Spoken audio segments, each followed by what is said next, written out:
Oke, cek-cek ini audible Kak. Iya, audible. Oke, isu sensitif.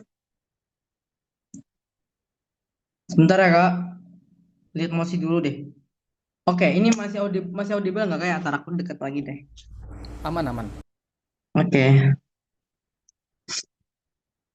tiga, dua, tiga, dua, satu.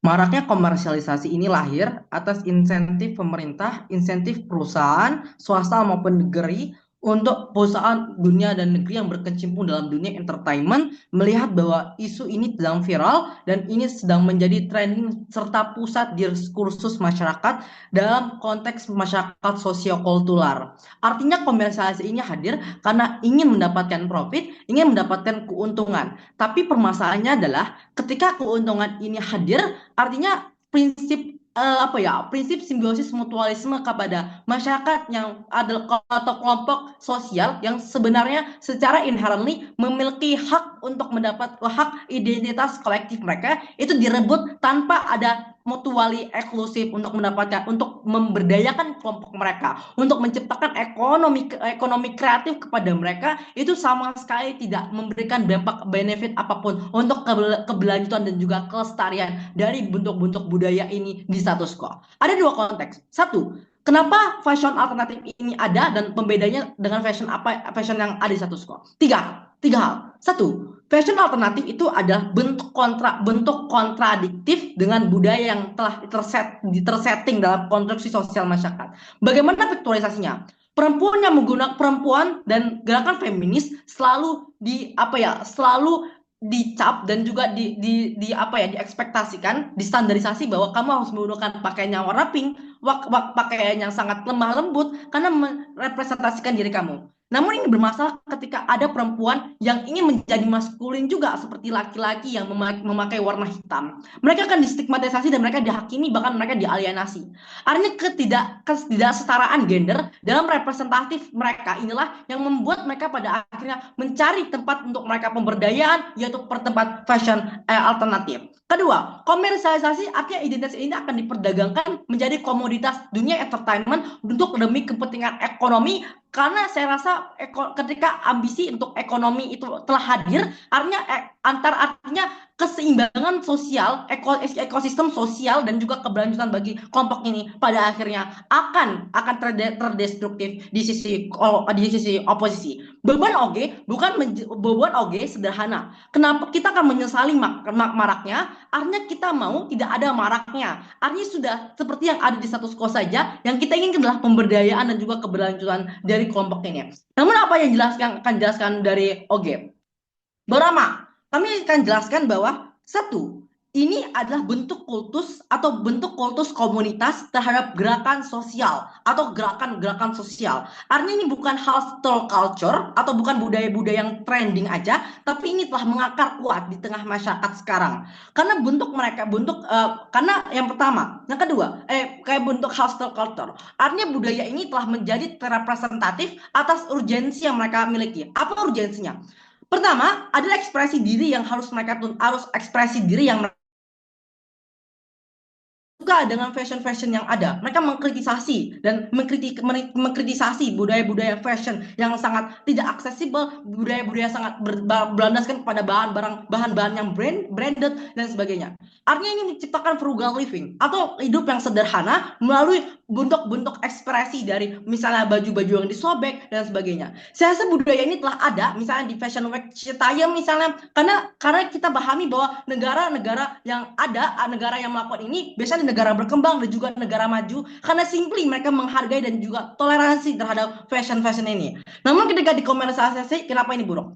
Dua hal. Satu, yang akan komersialisasi bukanlah kelompok kecil atau kelompok yang telah punya identitas ini, karena simply pemerintah merendahkan mereka atau perusahaan merendahkan mereka, dan perusahaan akan ambil hak cipta mereka, kemudian hak cipta ini akan diakuisisi dan mereka menggambarkan kepada konsumennya bahwa ini adalah milikku, ini adalah milik kami. Artinya upaya modernisasi ini itu akan akan mendegradasi makna sebenarnya dari fashion alternatif ini. Bagaimana bentuk maknanya? Pikturisasinya adalah makna dari warna hitam misalnya atau gold ini merepresentasikan sebuah apa ya, sebuah ketegaran dan juga sebuah keberanian dari perempuan untuk apa ya, untuk menjadi hal yang berbeda, pembeda mereka dengan masyarakat yang ada di satu skop. Ketiga, kelompok-kelompok punk di sisi kontra itu selalu didiskriminasi. Kalaupun didiskriminasi karena ya kamu adalah berandalan misalnya dan lain sebagainya. Apalagi ini dikomersialisasi. Artinya butterfly efeknya akan semakin luas. Namun butterfly efeknya semakin luas. Artinya penghargaan dan juga apresiasi kepada kelompok punk akan berubah narasinya. Pemberdayaan di sisi mereka hanya profitable semata, bahkan yang terjadi adalah barang adalah punk yang seharusnya menjadi pakaian yang accessible karena baju apapun bisa menjadi anak punk akan dijual belikan dengan harga yang sangat tinggi dan juga harga yang sangat mahal karena pemerintah ingin pada akhirnya ini bisa dijangkau, ini bisa mendapatkan keuntungannya banyak. Ketiga, sosiokultural juga kelompok kecil yang mengharapkan bahwa ini adalah kultus buat gerakan mereka, gerakan sosial mereka itu tidak akan lagi bisa terlindungi karena estetika sosial sekarang sangatlah toksik. Misalnya perempuan harus laki-laki tidak boleh apa ya, laki-laki harus rapi, rambutnya harus klimis misalnya, tapi ketika mereka seperti anak pang mereka akan dicap sebagai preman, berandalan dan sebagainya. Artinya ini melanggar hak asasi manusia untuk bisa punya otoritas dalam pilihan mereka seperti apa arah hidup mereka karena ini adalah representatif. Ketiga, kelompok eksternalitas di sisi kami akan lebih menghargai at very least karena kami mengadvokasi bahwa ini bukanlah suatu hal yang tabu di tengah masyarakat. Ini adalah hal yang perlu Anda terima karena ini adalah bentuk apa ya? Bentuk integrasi dan sosial yang konstruksi sosial. Karena tidak ada penentangan dari normatif sosial terkait misalnya berekspresi, hak untuk berpakaian, sebagainya. Komersialisasi ini membuat 3 hal outputnya. Satu, komersialisasi ini menjual brandingnya dengan tanpa ada hak konsiderasi terhadap kelompok sekitar. Kenapa tidak ada hak? Ya karena kalau meminta konsiderasi pasti ditolak dong, karena ada rasa untuk mempertahankan identitas. Ketiga, saya rasa juga sangat bersalah ketika dikomersialisasi, artinya akan digunakan oleh politisi-politisi untuk menggunakan atribut minoritas ini untuk mendapatkan mobilisasi massa. Ketiga, kami jelaskan bahwa komersialisasi ini akan sangat mahal. Toh pada akhirnya tujuan dari fashion alternatif adalah aksesibel. Artinya sangat mahal, artinya akan mengembalikan standar elitis yang terjadi di status quo. Ketiga, kami jelaskan bahwa ini bukan fashion sebenarnya di sisi kontra, karena semua pemerintah itu dikomersialisasi, artinya tidak ada inklusivitas. Thank you. Terima kasih pidatonya memanggil pembicara dan mengundang pembicara pertama dari tim OO. Dipersilakan. Oke, tes. Apakah suara saya terdengar dengan jelas? Iya, sudah jelas. Oke, bentar mau set timer dulu. Oke, pidato akan saya mulai dalam 3, 2, 1. Juri, tahun 2026 adalah tahun yang berat karena menjadi berbeda itu adalah dosa besar. Karena apa? Karena maraknya standarisasi estetika yang didominasi, yang standar estetika dominan yang menekan kebebasan individu. Maka kami dari tim oposisi mendukung maraknya komersialisasi fashion alternatif, yang mana fashion alternatif ini tuh enggak hanya terbatas pada punk dan hal-hal yang berpakaian baju hitam saja, tuh tidak. Perlu disadari bahwasanya fashion alternatif itu luas sekali. Dia itu nggak hanya melulu mereka-mereka yang memakai baju hitam, kaos robek-robek, ataupun dan sebagainya. Kita bisa lihat dalam status quo adanya tren baju Y2K, fashion dangdut yang kerap kali dipakai oleh para musisi-musisi hipdut misalkan, dengan gaya yang centil dan baju yang heboh. Terus ada juga god style, ada style androgini dan banyak banget yang udah mulai hype. Maka kami dari tim oposisi mendukung adanya komersialisasi ini. Untuk apa? Karena kami berdiri untuk kesejahteraan masyarakat di kemudian hari. Oke. Maka kami akan memasuki pada sebenarnya apa sih masalah dari status quo saat ini? Satu, diskriminasi minoritas. Ya, saat ini kita tuh masih sering banget loh melihat orang-orang yang fashionnya itu berbeda, pakaiannya enggak seperti orang-orang umum atau tren dominannya lagi hype, maka dia akan dianggap bahwasannya ya dia itu katro, dia itu kampung, dia tuh apa dan sebagainya macamnya itu merupakan stigma negatif. Lalu ada kecenderungan untuk mengucilkan karena kita melihat dia berbeda. Lalu yang kedua, eh, karena kita melihat dia berbeda dan kita mengucilkannya, maka kita akan menekan apa ya sebenarnya ekspresi apa sih atau pesan apa sih yang ingin mereka sampaikan lewat fashion. Fashion itu merupakan ekspresi identitas. Di sini kami mendukung komersialisasi. Karena apa? Em, Kalau kita akan lanjut dulu lebih dahulu ke ke masalah status quo yang kedua itu ada masyarakat yang muak dengan standar estetika yang marak banget terjadi yang ya standar estetika yang itu aja bajunya itu aja dan kita tuh terkesan mirip dengan individu satu dengan individu yang lain maka bentuk komersialisasi ini tuh akan menjadi sebuah bentuk kampanye dan untuk membuat masyarakat Interupsi. ditolak itu akan membuat masyarakat itu mampu mengekspresikan dirinya lebih baik. Tapi sebelum itu, mari kita masuk ke sanggahan terlebih dahulu. Tadi tim OG bilang bahwasannya justru komersialisasi ini tuh buruk karena akan merendahkan dan mengambil hak cipta mereka. Tapi menurut kami juri itu nggak akan terjadi kok di sisi kami. Justru itu kan baik dengan adanya komersialisasi, kita tuh mendukung lah ekspresi-ekspresi fashion mereka nggak cuma digunakan untuk diri mereka, tapi juga mereka bagikan melalui brand-brand fashion mereka.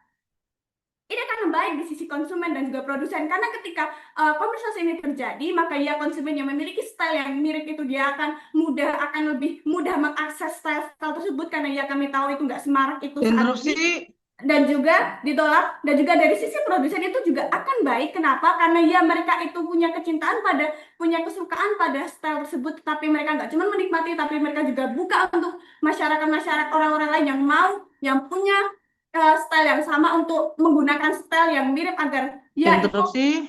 menjadi mirip dengan mereka. Baik, diterima silahkan. Percuma kalau eskalasi konsumsinya luas, tapi banyak yang FOMO tidak mengerti maksud dan pesan dari fashion tersebut. Kalah. Oke, terima kasih. Nah, makanya ini adalah fungsi daripada komersialisasi. Ketika hal ini marak, ketika hal ini banyak digunakan oleh orang lain, maka apa? Maka orang-orang pelan-pelan akan paham sebenarnya apa sih maksud dari ini, maksud dari fashion-fashion ini semua, apa sih estetikanya, apa sih bagusnya, maka itu kita tuh mendukung. Karena apa? Ini akan masuk, tapi sebelum itu kita akan masuk ke sanggahan untuk kamu yang kedua adalah yang kedua adalah kamu bilang bahwa diskriminasi style pun dan sebagainya akan dihargai mahal dan sebagainya itu nggak akan terjadi karena komersialisasi ini penawaran itu akan banyak maka apa ketika demand atau permintaan itu banyak dan penawaran itu banyak maka dia nggak akan semahal itu karena apa akan terjadi akan ketemu di titik keseimbangannya seperti itu lalu akan masuk ke argumen saya yang pertama adalah kami dari Interupsi. komersialisasi ini tuh akan mendukung ini merupakan ini tuh akan apa ya namanya ini akan menjadi bentuk kampanye keberagaman dan perlawanan pada standar estetika yang udah ada. Kita tahu bahwasanya kita tuh capek, kita tuh kalau misalkan kita berpenampilan enggak sama seperti tren yang ada, misalkan yang udah ada maka kita tuh akan dianggap enggak trendy lah, kita itu dianggap enggak cukup dress well dan sebagainya. Ya, maka justru karena kita mendukung keberagaman melalui komersialisasi ini karena ini adalah karena karena karena dia menggunakan sistem pasar ini itu akan jauh lebih cepat dan jauh lebih efektif untuk meningkatkan untuk mengatur interest dan juga tren saat itu pada akhirnya. Juga ini akan baik di sisi ekonomi ya karena komersialisasi tapi ini nggak akan jadi sepihak akan hanya fokus pada profit itu tidak karena satu ini justru akan mendukung kesejahteraan bagi semua masyarakat entah itu konsumen atau produsen karena apa ya karena di sisi produsen penawarannya itu akan beragam dan ketahanan pasar itu akan lebih kuat mereka nggak hanya bergantung mereka dari produsen itu akan memberikan produk yang beragam, akan menciptakan style yang beragam yang penuh kreativitas dan inovasi dari mereka. Karena apa? Karena dengan komersialisasi ini tuh akan membuka kesempatan lebih luas, lebih beragam dan lebih kreatif lagi. Seperti itu. Lalu juga, kenapa ini akan membuat pasar itu akan lebih tahan? Ya, karena apa? Karena kita tidak hanya bergantung pada kita tidak hanya berkiblat pada satu style saja atau style-style yang dominan saja seperti itu. Lalu yang kedua adalah dari sisi ekonomi ini akan baik juga yang buat masyarakat konsumen. Kenapa?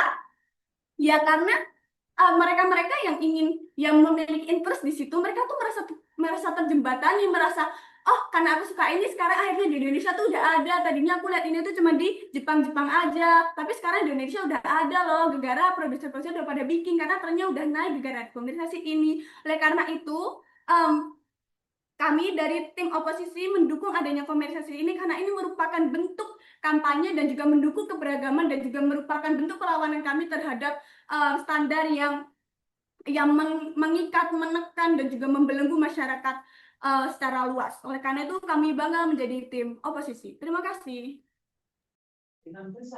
Terima kasih atas pidatonya mengundang pembicara kedua dari OG. Ya, kedengeran Kak. Agak putus-putus, boleh diulang mungkin? Halo, audible? Ya, sekarang lebih baik. Oke.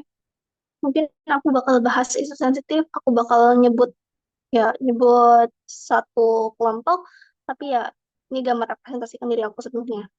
Untuk interupsi silahkan on mic, saya gak bakal berfokus ke kolom chat.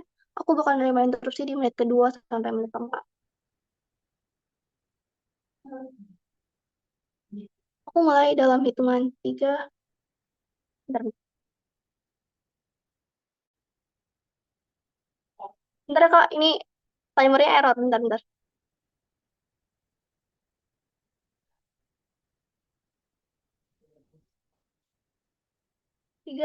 2, 1. Saya rasa semua kasus yang ada di OO itu cukup dengan komersialisasi aja. Tapi kalau di sini ada maraknya, berarti mereka tuh harus ngejelasin apa sebenarnya, mereka tuh harus ngejelasin bagaimana maraknya komersialisasi ini akan berdampak dan outputnya kayak gimana. Dan saya rasa mereka tuh udah ada yang main di gas aja, makanya ini ya agak eksklusif di mereka.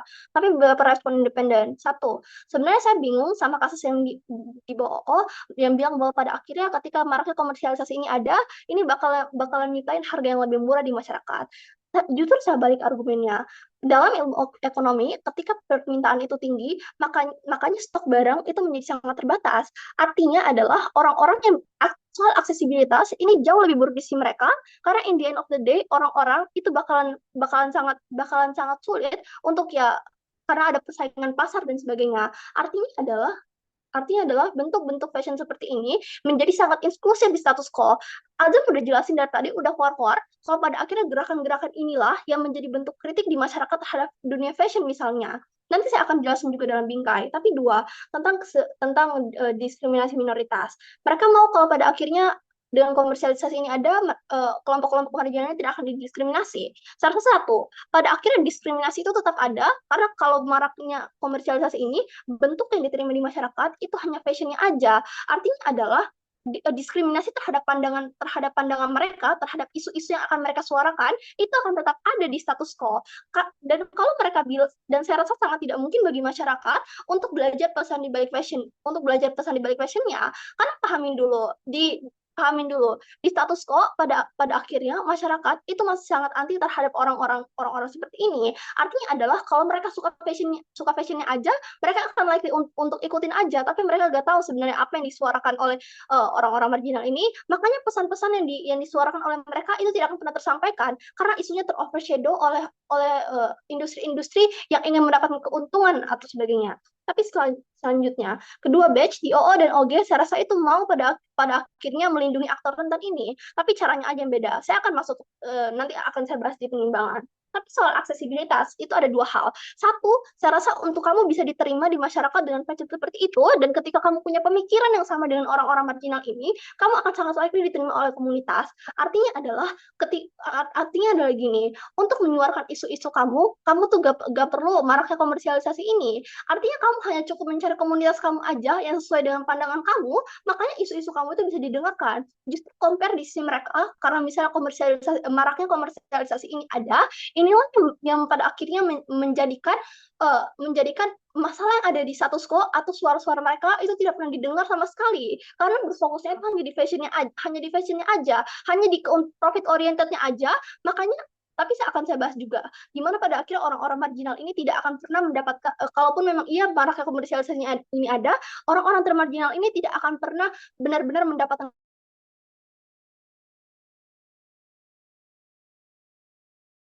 Mereka mau untuk bersaing di pasar, mereka mau untuk menawarkan produk-produk yang dianggap eksklusif. Artinya adalah akan sangat tidak mungkin bagi mereka untuk memperhatikan orang-orang minoritas ini, karena sesimpel mereka, komunitas-komunitas ini masih dianggap sangat jelek di masyarakat, makanya perusahaan tidak mau berkonsiderasi dengan mereka karena takut nama baiknya tercemar juga, takut pada akhirnya mereka itu akan kehilangan keuntungan, atau takut untuk buang-buang waktu aja. Makanya orang-orang termarginal ini mereka itu sudah dicuri idenya dari awal. Inilah yang Azam suarakan dari tadi. Inilah yang Azam bilang bahwa pada akhirnya kreativitas orang-orang ini akan sangat rentan untuk dieksploitasi dan pada akhirnya semakin dimarginalisasi oleh orang-orang yang kapitalis status quo. Tapi dua, kalaupun penyelesaiannya ada atau misalnya para industri ini memberikan kompensasi kepada mereka, saya rasa ini tidak akan sustain dan tidak akan setara. Karena satu, keuntungan yang mereka dapatkan itu sangat sangat luas. Misalnya di masyarakat ketika ini menjadi marak, tapi yang mereka berikan kepada orang-orang yang memberikan ide atau yang memberikan konsep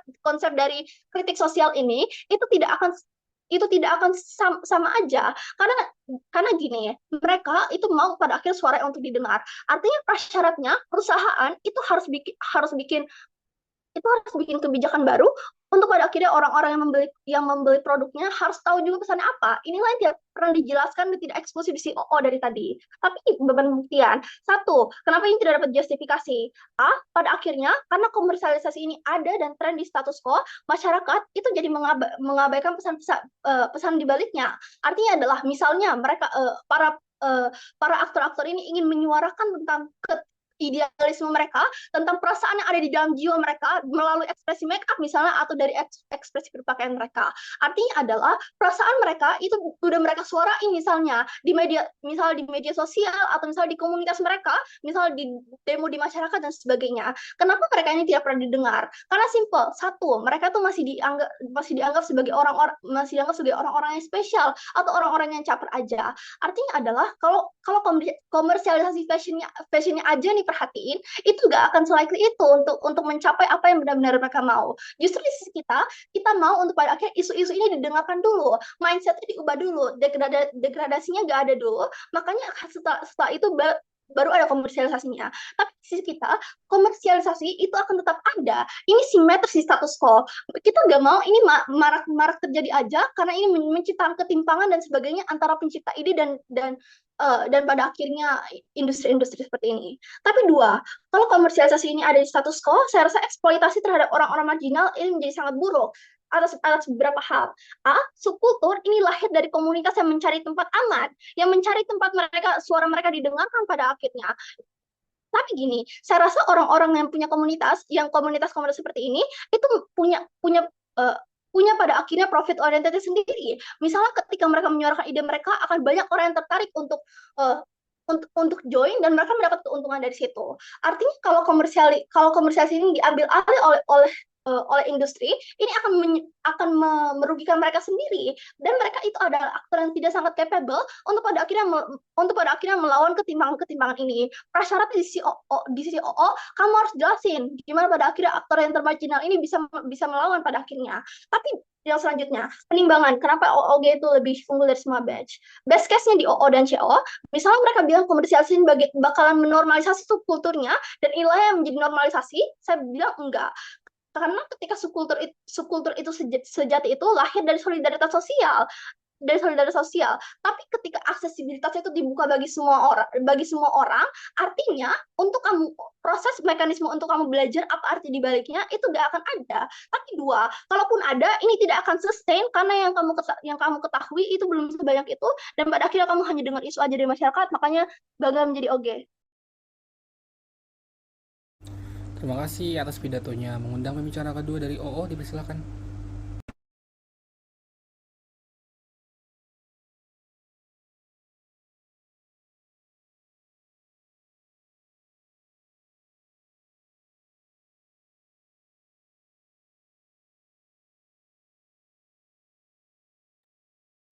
Sebelumnya apakah suara saya terdengar dengan jelas?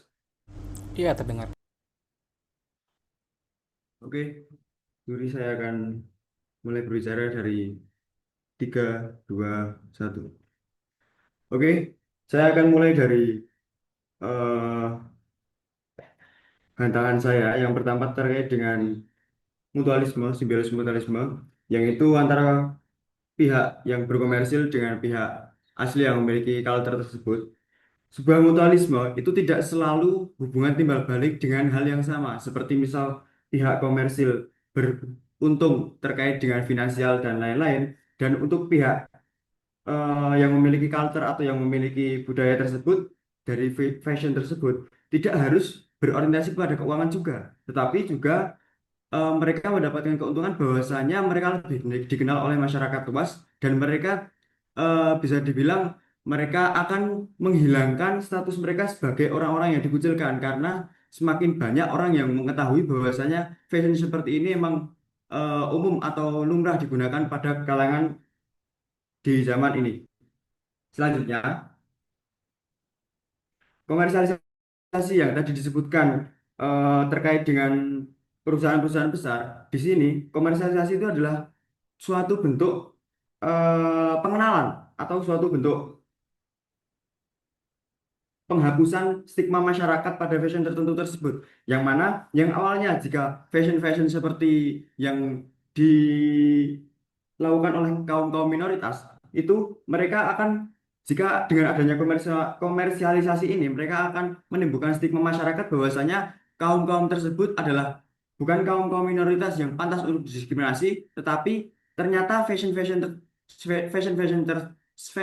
seperti ini sangat worth it untuk dilakukan, untuk dipakai di zaman seperti ini. Jadi mungkin dengan adanya komersialisasi ini bisa mendukung masyarakat yang awalnya menciptakan atau menggagas awal suatu fashion tertentu tersebut menjadi fashion yang emang lumrah digunakan pada zaman saat ini. Dan ini bisa terbukti kepada salah satu contoh kontribusi dari komersialisasi ini tidak hanya dilaksanakan oleh perusahaan-perusahaan besar, tapi juga UMKM dan seperti perusahaan-perusahaan yang emang dia merilis suatu brand atau merilis suatu katalog yang mana itu memang tujuannya dari awal itu untuk persebaran atau untuk mengenalkan kepada masyarakat luas bahwasanya kaum-kaum seperti kami ini mempunyai suatu kreativitas, mempunyai suatu gagasan yang memang bisa dipertimbangkan untuk masyarakat luas seperti brand maternal. Selanjutnya, komersialisasi ini adalah pemasifan atau persebaran atau suatu upaya dari segerombolan orang atau seseorang yang mana itu untuk menghilangkan stigma masyarakat pada fashion tertentu. Yang mana sebelumnya stigma-stigma masyarakat terhadap fashion-fashion yang belum dimasifkan atau belum disebarluaskan akan membuat stigma buruk atau membuat stigma seperti diskriminasi kepada pengguna-pengguna fashion tersebut. Dengan adanya persebaran, maka kita akan lebih merasa lumrah kepada fashion-fashion tersebut sehingga tidak timbul suatu diskriminasi kepada pengguna fashion tersebut. Selanjutnya, jika teman-teman dari government menjelaskan bahwasanya suatu penyesalan terhadap pemasifan sama saja suatu penyesalan terhadap penghilangan stigma masyarakat, sehingga teman-teman sama saja dengan mendukung adanya suatu ketidaksebaran serta mendukung adanya suatu membuat masyarakat itu menjadi tidak paham terhadap fashion tersebut sehingga menimbulkan suatu diskriminasi dan ketidakpedulian terhadap stigma masyarakat kepada fashion tertentu. Interupsi. Terima kasih. Kamu berarti kamu. Ini loh lagi ini kamu tuh lagi tak suruh. Boleh dijawab interupsinya atau selesai? Oh, masih ada waktu, mau interupsi, mau diterima interupsinya atau selesai aja?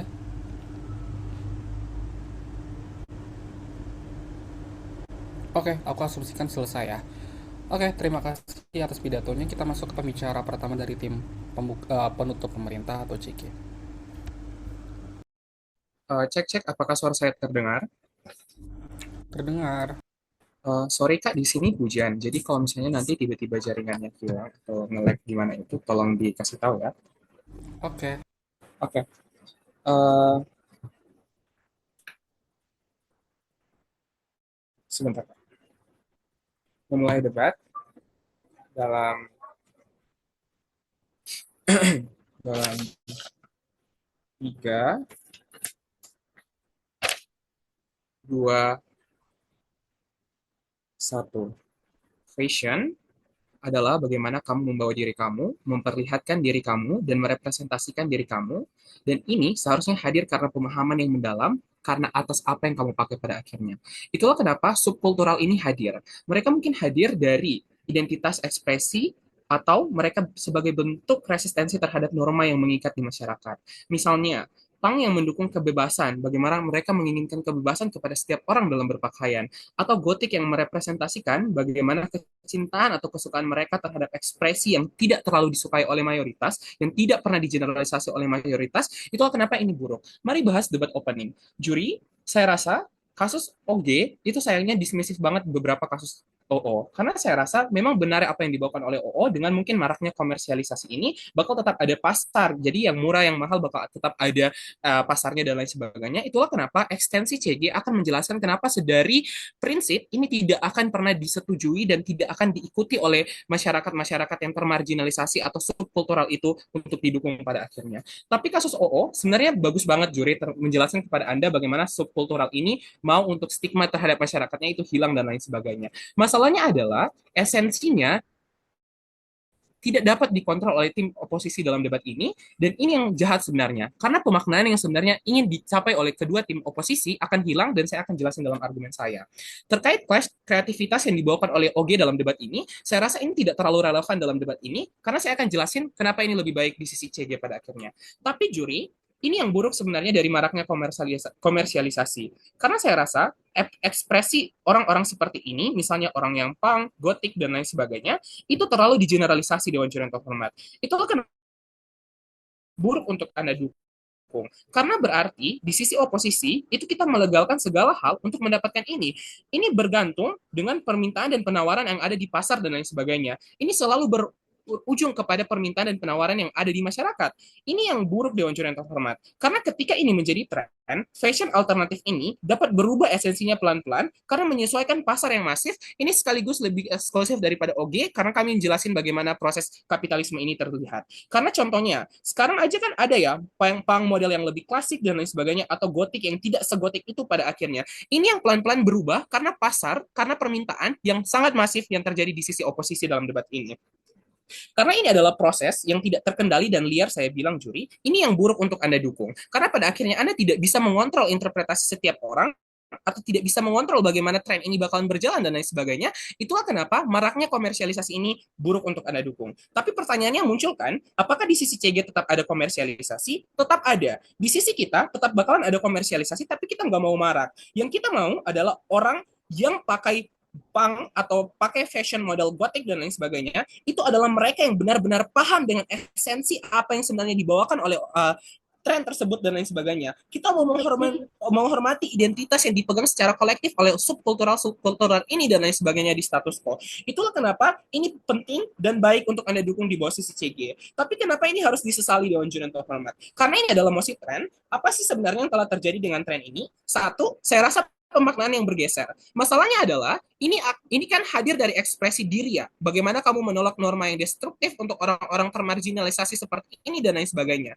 Ketika ini jadi tren yang dikomersialisasi semasif itu pada akhirnya oleh orang-orang mungkin melalui swasta dan lain sebagainya yang mungkin tidak mengerti makna asli dari hal tersebut pada akhirnya, mereka bukan menyesuaikan dengan makna yang ada, tetapi menyesuaikan dengan permintaan yang ada di masyarakat dan lain sebagainya. Itulah kenapa ini buruk didukung pada akhirnya Dewan Juri yang terhormat, karena pada akhirnya ini menciptakan pemaknaan yang jahat karena orang yang mengkomersialisasi ini belum tentu mengerti. Tapi kalaupun memang mereka mengerti seperti yang dikatakan oleh oposisi, saya rasa ini tidak sebaik itu pada akhirnya juri, karena mereka itu pada akhirnya tidak punya insentif untuk mencari tahu lebih besar atau mereka bakal menyesuaikan trennya dengan pasarnya dan lain sebagainya. Itulah kenapa ini buruk pada akhirnya. Tapi ini juga terlihat pada orang yang mungkin memakai hal tersebut Dewan Juri terhormat. Karena mereka pakai fashion model ini dan lain sebagainya karena komersialisasi yang marak, karena tren yang masif dan lain sebagainya. Mereka tidak mengerti esensi dari baju yang mereka pakai.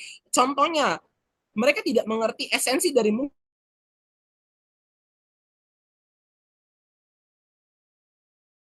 Halo, terputus ya di kalian terputus nggak teman-teman? Ya Kak, sama, putus juga. Iya, ditunggu ya sebentar. Mungkin teammate-nya Kiara boleh dikasih tahu juga ya ke Hazelnya. Sementara dihubung Kak. Oke.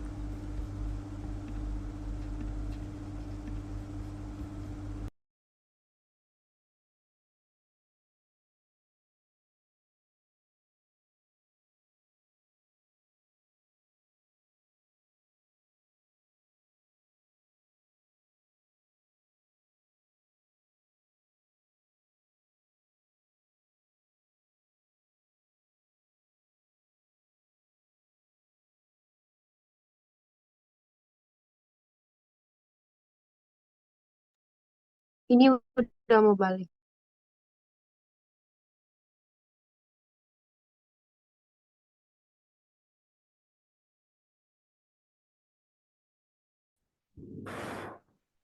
Cek-cek apakah suara saya terdengar dengan jelas, Kak? Ya, terdengar di aku tadi stop di menit 4:36. Kamu terakhir ngomong mereka tidak mengerti esensi yang mereka pakai.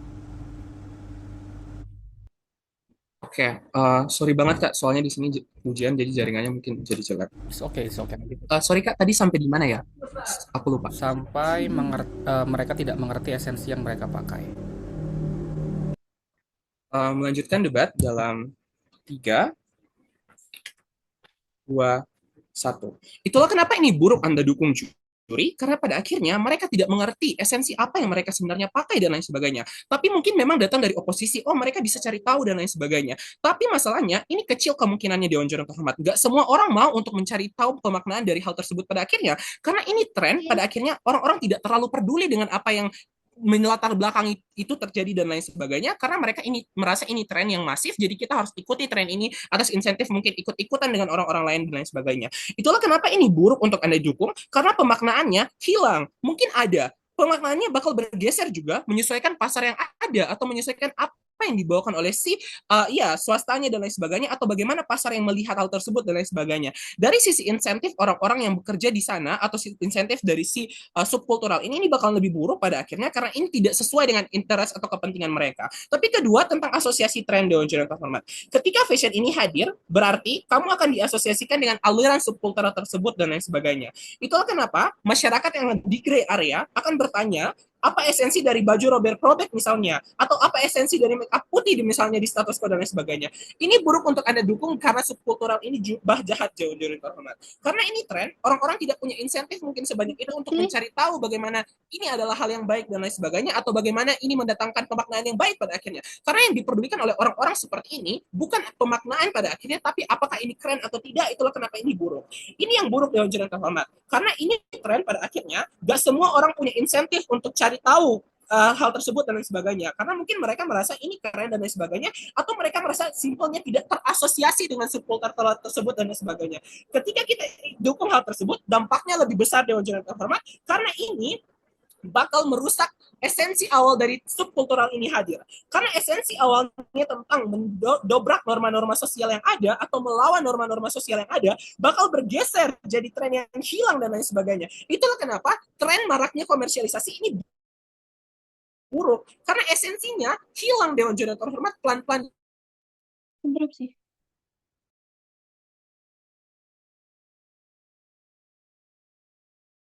Di status quo. Itulah kenapa di CG yang Dewan Jurnal Terhormat. Itulah kenapa ini baik. Penimbangannya adalah saya merasa saya telah menjelaskan kenapa kami lebih superior dari OO dan saya juga telah menjelaskan kenapa argumen OG bergantung pada analisis yang dibawakan oleh CG. Bangga. Terima kasih pidatonya. Mengingat untuk teman-teman, interupsi tidak bisa dilakukan satu batch ya. Jadi OG tidak bisa interupsi ke CG, begitu juga dengan OO tidak bisa interupsi ke CO. Oke, memanggil pembicara pertama dari tim CO untuk membuka kasus di tim CO, dipersilakan. Oke, suaraku terdengar dengan jelas ya. Yep. Oke, sebentar. Oke, ya. Beberapa disclaimer. Seluruh materi saya mungkin akan sangat menyinggung banyak sekali kelompok dan mungkin akan menimbulkan ketersinggungan. Sehingga dari awal saya mengatakan saya mohon maaf atas seluruh materi tersebut karena materi yang akan saya sampaikan ini sepenuhnya hanya untuk kepentingan debat, dan semoga debat ini menjadi diskusi yang konstruktif untuk progresi kehidupan masyarakat di kita. Oke, untuk preferensi interupsi bisa tolong unmute. Sebenarnya sih teman-teman gak usah capek-capek untuk minta interupsi karena aku akan mempersilahkan paling sedikit 1 kali selama saya masa berbicara. Saya pasti akan memberikan kesempatan tersebut, jadi mohon ditunggu aja. Oke, 7 menit 20 detik dimulai dari sekarang. Oke, juri, mari kita buang seluruh debat pembuka yang terjadi baik di OG ataupun OO. Dan setelah itu mari kita lihat mapping yang terjadi di tim penutup atau tim closing.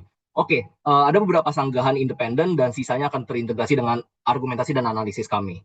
OG mengatakan komersialisasi di mata mereka hanya dijalankan oleh korporasi. Ini sesat. Lihat dan sadar bagaimana pada akhirnya keberadaan mekanisme pasar dalam dunia fashion atau busana ini juga masih ada pelaku-pelaku pekerja industri lainnya, seperti ada aparel kecil atau bahkan ketika kamu membuat kelompok-kelompok tertentu yang baru merintis sebuah usaha atau bisnis. Dan ini juga akan terintegrasi dengan argumen dan analisis kami.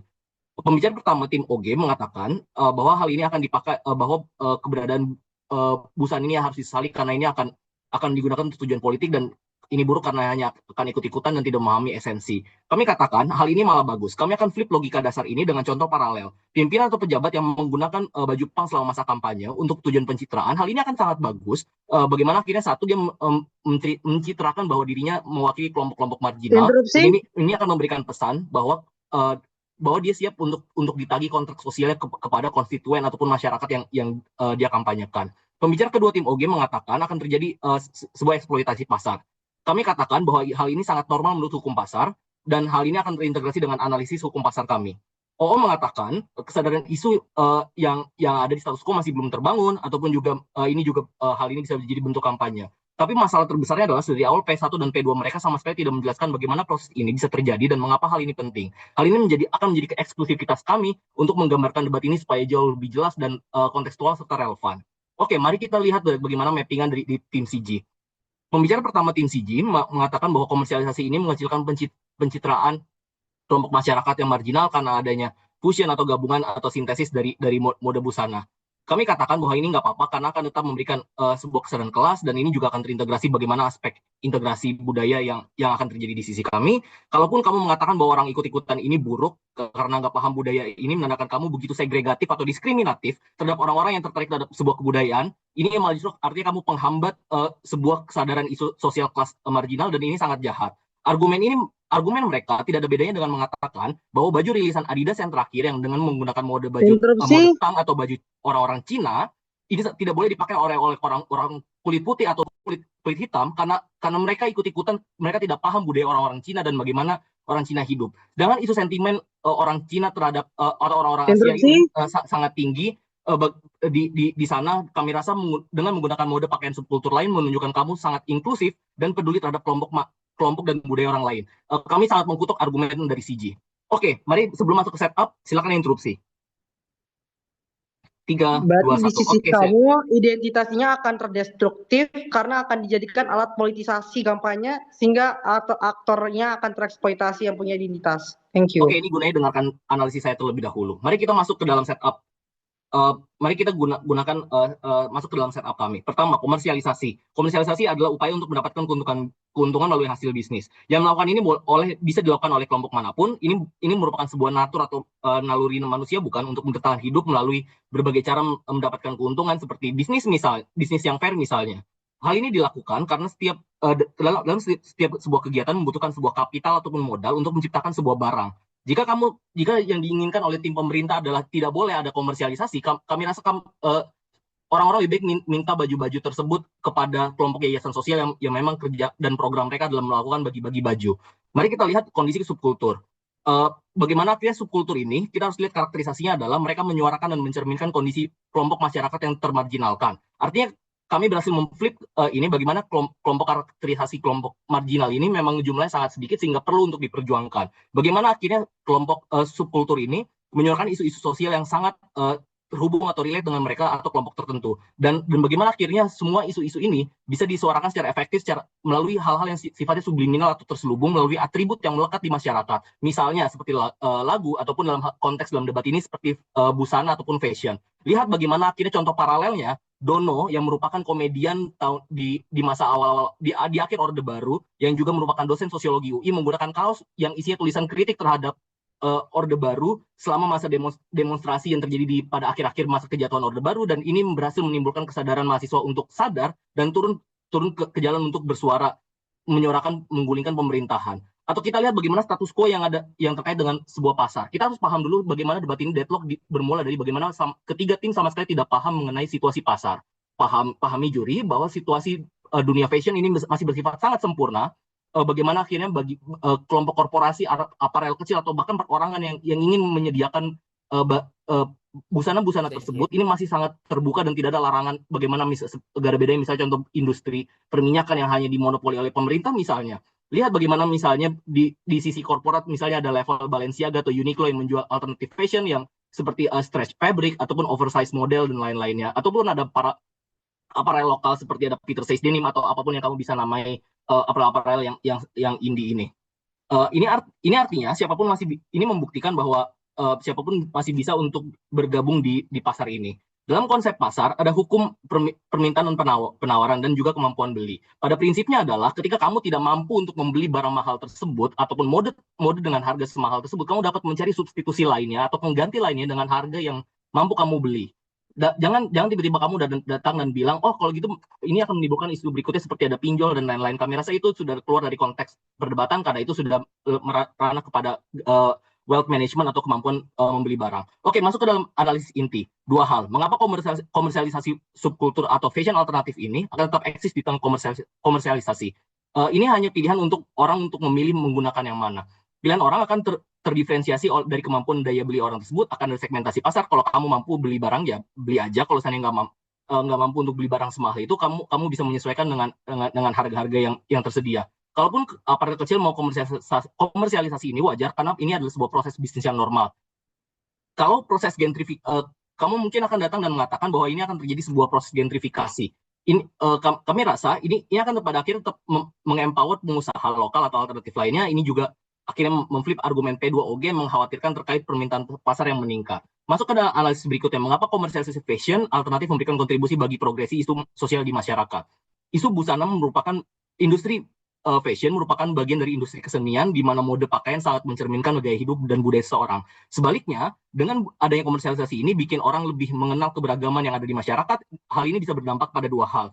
Satu, kesadaran antar kelas dan naiknya isu sosial. Dengan komersialisasi ini bisa membuat orang yang ikut-ikutan dengan mode tersebut akan menjadi agregator suara sosial dalam social issue awareness. Preemptif, jangan bilang gentrifikasi ini tidak relate dengan subkultur ini buruk karena kesadaran ini penting untuk proteksi sosial jangka panjang. Terima kasih.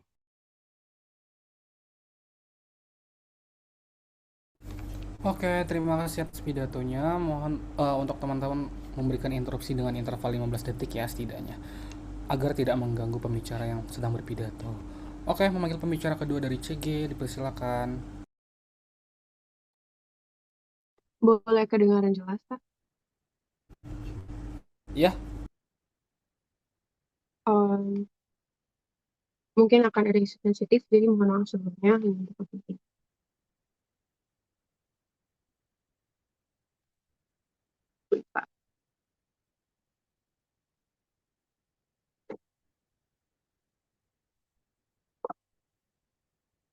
Dimulai dalam 3,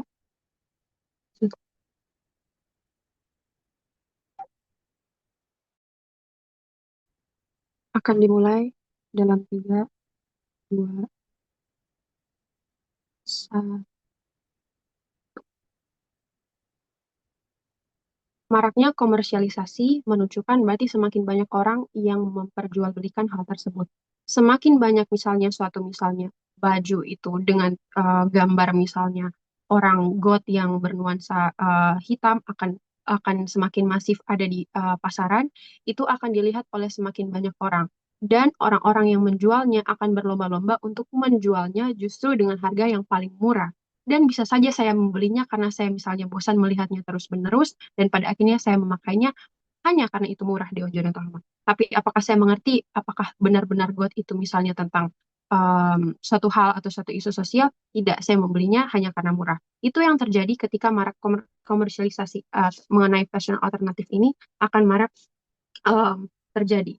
Sadari tim oposisi ingin memperjuangkan isu sosial yang pada akhirnya direpresentasikan oleh fashion alternatif ini. Tetapi ketika pada akhirnya komersialisasi ini barak dilakukan, memang akan semakin banyak orang yang mengetahui. Tetapi apakah semakin banyak orang yang benar-benar mengenal dan bahkan peduli kepada isu tersebut? Tidak. Saya rasa menggunakan baju tersebut bisa saja misalnya seperti yang mereka katakan dipakai oleh dosen UI. Tapi saya rasa itu pun dipakai karena dia tahu, itu pun yang kami inginkan juga. Tapi bisa saja karena hal itu saja, misalnya ada influencer yang memakai, orang lain mengikuti, ya pada akhirnya orang-orang inilah yang justru akan semakin menjadi semakin terdiskriminasi. Orang-orang seperti ini mereka merepresentasikan isu sosial yang mereka dukung, dan pakaian ini merupakan representasi. Sebenarnya juri, kita tidak memperdebatkan sebenarnya bagaimana cara seseorang berpakaian, tetapi bagaimana cara seseorang mengekspresikan dirinya mendukung isu sosial, suatu isu sosial dengan cara pakaian ataupun apa yang diperlihatkannya kepada orang-orang lain. Tim CO mengatakan bahwa isu-isu sosial perlu diperjuangkan, tetapi mereka tidak mengatakan bagaimana cara mereka mendukung ini, dan pada akhirnya isu-isu tersebut di, uh, diperjuangkan juga pada akhirnya. Mereka membawakan contoh tentang pencitraan pejabat publik yang pada akhirnya dirasa ingin menjatuhkan tim kami, tapi semata-mata itu hanya akan menjatuhkan tim mereka, karena pada akhirnya itulah yang tidak kami inginkan. Pencitraan-pencitraan seperti itu memanfaatkan kaum-kaum marginal untuk pada akhirnya mendukung misalnya keinginan politik mereka ataupun kepentingan-kepentingan mereka. Sadari pada akhirnya kamilah yang akan memenangkan perdebatan ini, karena sekali lagi kita tidak hanya berbicara soal pakaian tapi ekspresi diri, dan ekspresi diri itu hadir dari perasaan tidak nyaman dengan satu aspek, dalam hal ini standar sosial atau norma-norma yang dominan itu sendiri.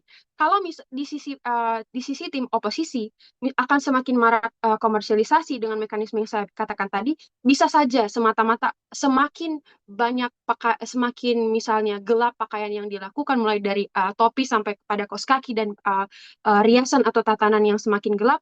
Orang akan menganggap mungkin dia dia sedih, dan pada akhirnya dia ini merupakan orang yang menganut God misalnya. Tapi tidak seperti itu. Orang-orang yang misalnya merupakan tergabung dalam komunitas God ini, mereka adalah orang-orang yang sebenarnya menyukai hal-hal yang mungkin tidak dibicarakan secara lumrah di masyarakat, hal-hal yang tabu seperti pada akhirnya kematian dan lain sebagainya direpresentasikan dari bentuk sastra, seni, lagu yang mereka inginkan, bukan semata-mata mereka sedih itu sendiri. Tujuannya adalah bukan supaya semua orang sama, tetapi orang-orang bisa mengerti diri mereka dan dengan nyaman dapat merepresentasikannya. Apa dampak sebenarnya dari komersialisasi ini? Sudah dikatakan oleh pembicara satu saya, segala hal itu pada akhirnya dilegalkan, dan pada akhirnya pasar itu mengikuti permintaan. Dengan semakin banyak permintaan, otomatis akan semakin banyak penawaran, dan ini akan menjadi tren yang tidak bisa dikontrol. Tim oposisi akan memenangkan perdebatan ini kalau mereka bisa mengatakan bahwa dengan tren ini, isu sosial itu akan semakin meningkat dan semakin diakomodir oleh pemerintah dan lain sebagainya. Kami menyesalinya karena makna dari isu sosial yang ingin direpresentasikan itu menjadi semakin hilang ataupun bergeser, dan justru ini dapat menimbulkan konflik atau kerugian-kerugian yang pada akhirnya lebih besar. Tim OO mengkhawatirkan bahwa akan terjadinya diskriminasi, dan tim OG pun mengatakan bahwa itu akan tetap ada. Tapi di sisi kami, menurut kami adalah diskriminasi itu bukan hanya tetap hadir, tapi dengan maraknya komersialisasi malah akan ada muncul konflik. Orang-orang yang benar-benar merupakan komunitas God itu akan terdiskriminasi, karena akan semakin banyak orang yang mengatakan dan semakin banyak orang menggunakannya, semakin banyak orang menggunakan, akan semakin menyesuaikan dengan standar-standar sosial yang ada. Misalnya orang-orang God merepresentasikan dengan kalung-kalung misalnya tengkorak dan lain sebagainya, tapi menurut standar sosial itu tidak baik, mereka menghilangkan misalnya elemen-elemen seperti itu. Tapi pada akhirnya itu yang menjadi esensi utama dari orang-orang God ini. Otomatis dengan mekanisme yang dengan apa yang didukung oleh tim OO, justru pada akhirnya diskriminasi itu akan lebih hadir yang pertama kepada orang-orang yang asli memiliki komunitas yang asli ini, dan orang-orang yang cuma sekedar pakai tapi tidak tidak mengetahui makna aslinya, akan terjadi konflik di antara orang-orang yang benar-benar God dan orang-orang yang hanya sekedar menggunakan pakaian-pakaian God. Orang yang hanya sekadar menggunakan pakaian God akan didiskriminasi oleh orang-orang yang memang betul-betul tahu. Saya rasa lebih dikenal tidak sama dengan lebih dihormati, tapi justru lebih dikenal akan lebih meningkatkan exposure untuk kelompok-kelompok ini dinilai dan pada akhirnya memberikan ruang yang lebih banyak untuk mereka dikritik. Apa yang dibawakan oleh tim CO maupun OO tidak akan memberikan kesejahteraan sama sekali, maka dari itu mereka kalah dalam perdebatan kali ini. Pada akhirnya kami menginginkan dunia orang-orang berpakaian itu karena betul-betul merupakan ekspresi mereka mendukung isu sosial yang mereka inginkan dan mereka nyaman untuk memperlakukan hal tersebut. Dunia yang bebas berekspresi tanpa harus menyesuaikan dengan standar-standar yang ada. Saya rasa akan tetap banyak variasi dari fashion ini. Apakah orang yang berpakaian misalnya God ataupun ya orang-orang yang berpakaian justru lebih warna-warni dan lain sebagainya. Tidak apa-apa. Setidaknya kalaupun ada makna yang bergeser di sisi kami itu akan minim karena tidak marak sosialisasi dan kami rasa tetap dunia perlu untuk dipenuhi untuk kritik dan resistensi sebagai sarana untuk cek dan balance terhadap norma sosial dan yang dominan itu sendiri. Kami yang melindungi kaum minoritas dan bahkan kami melindungi masyarakat secara umum melalui standar sosial yang diberlakukan, maka dari itu CG. Terima kasih. Kita panggilkan pembicara kedua dari CO untuk menutup perdebatan. Terima kasih. Untuk referensi interupsi boleh lewat chat saja. Nah, saya buka box kolom chatnya. Oke, speech-nya akan saya mulai.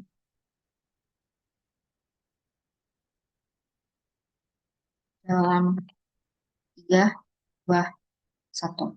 Saya akan mulai dengan rebuttal. Ada yang perdebatan terjadi di opening. Pertama, Oji, dia mengatakan bahwa hak kelompok sosial marginal, benefitnya tidak ada, kemudian mereka menjadi tidak bisa dihargai, ada cap negatif sosial dan sebagainya.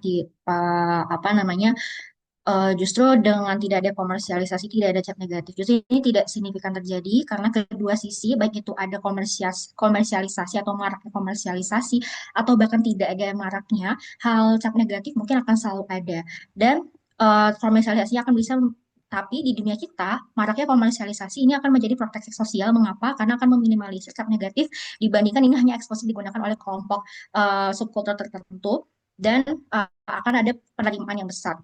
Yang kedua, dia mengatakan bahwa permintaan yang tinggi ini akan mengkhawatirkan ada aksesibilitas yang terbatas.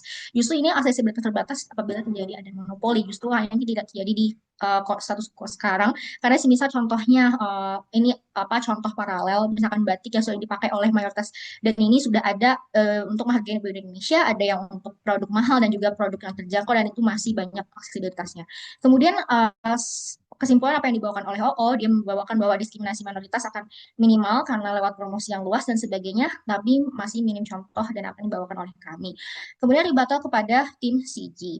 Dia mengatakan bahwa kelompok subkultur ini terlalu generalisasi tergantung pada permintaan dan penolakan dari masyarakat, akan menggeserkan esensi karena bergeser berubah karena tidak sesuai dengan otentik atau original itu, dan interpretasi masyarakat akan beragam dan sebagainya. Kemudian dia mengatakan solusinya adalah bagaimana kalau yang jualan itu hanya yang tahu nilainya saja. Tapi mereka tidak menjawab bagaimana mekanisme ini akan bisa dipatuhi oleh semua orang. Kita bisa contoh lihat misalkan UMKM kecil atau pedagang-pedagang kecil yang mereka baru mulai berbisnis, dia melihat tren, dia jual itu, dan dia tidak mempunyai atau minim akses untuk menambah wawasan mereka terhadap pesan di balik hal itu. Jadi walaupun misalkan hal mereka banyak yang ingin CG lakukan, tapi mekanismenya tidak realistis di dunia nyata. Kemudian hal yang paling penting di kita semua harus tekankan adalah pesan atau isu sosial yang digerakkan itu tidak hanya hidup di dalam baju atau representasi visual, tapi juga di komunitasnya. Itulah makna dari pergerakan sosial, baik itu semua ya, pergerakan LGBT atau feminisme dan sebagainya.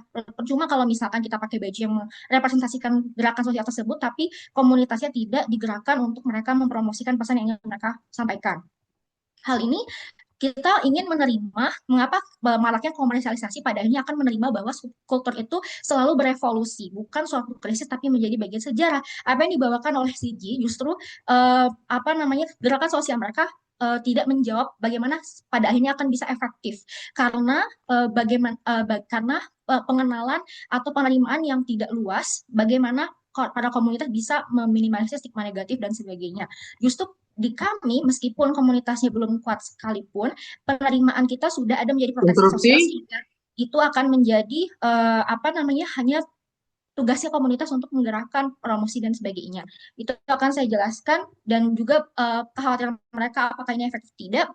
Pembicara pertama kami sudah menjelaskan bahwa ada contoh paralel donor yang melalui baju skuter dan mengkritik pemerintah, ini berhasil menekan kesadaran mahasiswa untuk turun ke jalan. Silakan interupsi, Azam.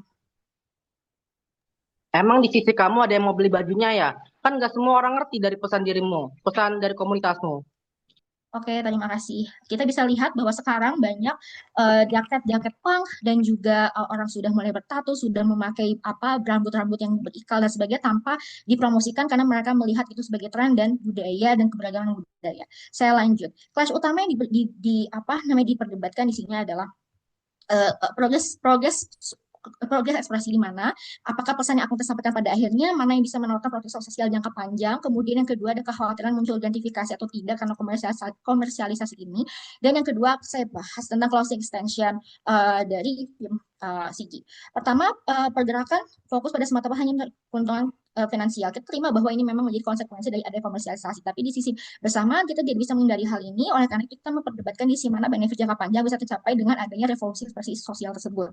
Yang menjadikan solusi dari tim CEO adalah menerapkan komersialisasi dari yang lebih bijaksana. Yang pertama, komersialisasi sudah menjadi sistem pasar. Orang punya kemampuan ekonomi masing-masing. Ini hanya pilihan untuk orang memilih atau menggunakan yang mana. Gentrifikasi tidak akan separah itu, sekalipun ada asistensi korporasi ini nggak membuat media fashion subkultur hilang seketika. Seperti contohnya Balenciaga dan Uniqlo punya jualan alternatif fashion, ada para lokal yang jualan juga. Jadi dia hanya brand-brand yang mahal saja. Ini artinya siapapun bisa join di market ini. Kemudian benefitnya, pasalnya lebih luas menyuarakan. Ini mungkin akan terlihat berulang dengan tim OO, tapi kita melihat bahwa komersialisasi ini akan mekanismenya orang akan lebih mengenal keberagaman, kemudian orang akan bahkan digunakan oleh orang-orang terkenal sekalipun atau mungkin influencer dan sebagainya, atau bahkan jadi tren oleh kami yang pertama. Dan kesadaran khususnya kelompok yang terkenal seperti kelompok diwakili Golpang, kelompok gender rentan yang diwakili kultur support woman, kelompok rentan lainnya, kelompok adat fashion culture, dan menyeimbangkan nilai budaya tetap menjadi ekspresi. Yang pertama, kesadaran antar kelas dan isu sosial dengan adanya komersialisasi ini bisa membuat orang yang ikut mode tersebut bisa menjadi agregator skala sosial dalam social issue atau awareness. Gerakan sosial justru akan progres apabila ada penerimaan terlebih dahulu. Kemudian contohnya contoh pergerakan LGBT yang mereka mempromosikan lewat perluasan ekspresi, lewat drama atau film dan sebagainya yang diperankan oleh aktor-aktor terkenal. Ini bentuk promosi. Kemudian ketika perhatian sudah banyak, maka pergerak sosial apabila dilibatkan maka akan lebih didengar. Misalkan di balik motif atau aksesoris yang di dalam baju tersebut, orang-orang akan curious atau kepo dan tertarik apabila kelompok atau komunitas yang tadi kita gerakan itu menyuarakan hal tersebut. Ternyata ada pesan di balik ini ya, seperti itu, dan menjadi lebih menghargai karena ada perbedaan budaya. Kemudian ada zaman sekarang promosi media justru lebih kreatif dan bisa lebih di framing lebih menarik. Ini bisa membantah kekhawatiran apa yang disampaikan oleh tim government. Yang pertama, penerimaan secara global juga lebih luas dibandingkan zaman sebelum ada internet. Contoh, sekarang orang bisa terbuka untuk menunjukkan tato mereka dan bahkan menjadi diskusi terbuka apakah pesan di balik tato tersebut, karena mereka sudah tidak lagi melihat seseorang itu dari cover booknya saja, tapi melihat apakah mereka bisa menyampaikan pesan atau argumen mereka secara logis, apakah mereka bisa berdampak terhadap sosial. Contoh hal ini sebenarnya bisa dimanfaatkan oleh kelompok-kelompok, misalkan mereka melakukan volunteer atau gerakan sosial. Ternyata kelompok-kelompok yang dulu masyarakat itu dicap negatif tapi punya dampak positifnya ya dan sebagainya. Hal ini menunjukkan bahwa tim kami lebih unggul, kami sudah cukup eksklusif untuk seluruh aktor dan tujuan utama dari sebuah gerakan dari kesenian budaya. Terima kasih.